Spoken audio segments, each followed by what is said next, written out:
All goods na yung palit ulo project. Ito yung pinakita ko last time mga kabisyo na Batman or bad boy look. Ayan na siya oh. At yung pinagpalitang ulo, andyan na. Andi atras mo muna sa annex. At ibaba naman natin yung karga ni Taguro.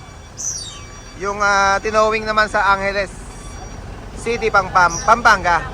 Yan, at pabalita makina. Papunta akong Blooming Treat ngayon. May nakausap naman na ako doon for HG1.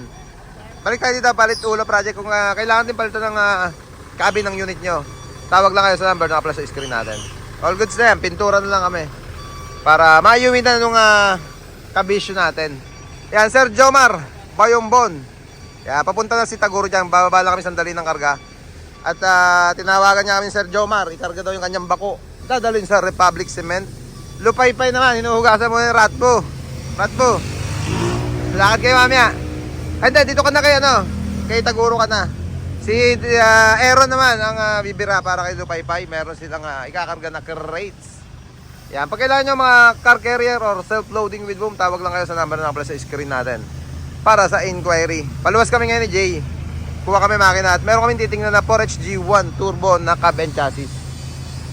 Yan, bukod yung makina na 4HG1 turbo, kakabit natin dito sa nireker ni Paring Kalmado sa Angeles.